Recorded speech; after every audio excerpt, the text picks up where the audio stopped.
据自由亚洲电台报道，中共政府继续其拆除东突厥散金人寺的政策。自2016年以来，中国继续以改造为借口拆除东突厥散的金人寺，并声称这样做是为了公共安全。但众所周知，许多历史悠久的金人寺被摧毁。根据最新消息，位于东突厥散阿图什桑塔格区的历史悠久的阿兹纳巴扎尔金人寺和达斯丹干金人寺被拆除，该地区还新建了没有圆顶的塔拉斯金人寺。中国当局将金人寺拆除政策描述为当地人民进行的修复工作。据称，自2016年以来，中国当局已摧毁了东突厥散70%的金人寺。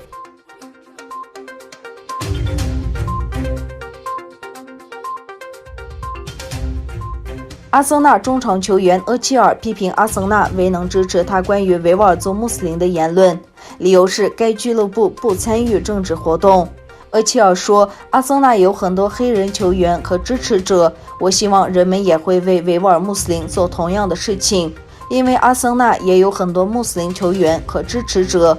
德国前国脚厄齐尔去年12月在社交媒体上用土耳其语写了一首诗，谴责穆斯林国家在中国官方强力打压维吾尔人面前保持沉默。在这首诗里，他提到古兰经被焚烧，清真寺被关闭，穆斯林学校遭禁止，穆斯林在沉默，他们的声音听不到。这首诗立刻引发轩然大波。厄齐尔效力的阿森纳足球俱乐部也立刻在官网上发表声明，其所发表的内容均为厄齐尔个人观点。阿森纳作为一家足球俱乐部，一贯坚持不涉及政治的原则。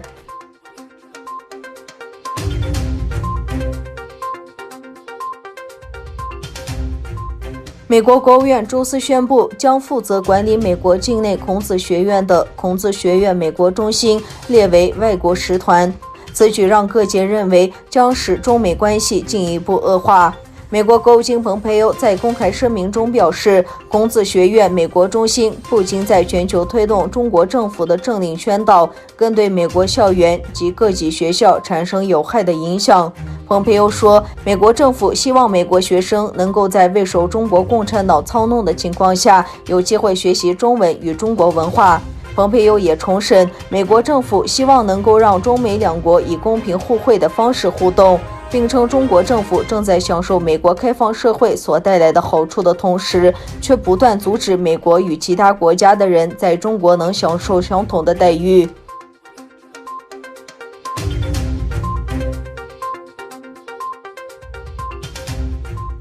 针对南海问题，马来西亚外交部长西沙穆丁当地时间8月13日在国会上公开斥责中国，指责中国南海问题缺乏国际法根据，并强调马来西亚绝对不会在南海问题上妥协。西沙穆丁说，2个星期前，马来西亚已经向联合国递交普通照会，说明根据联合国海洋公约，作为主权国的马来西亚拥有对海岸线外200海里海域的主权。他表示，中国主张根据历史权利拥有南海主权，但马来西亚认为中国的申诉在国际法没有任何根据，而马来西亚在此次上对大势力的立场会更加坚定。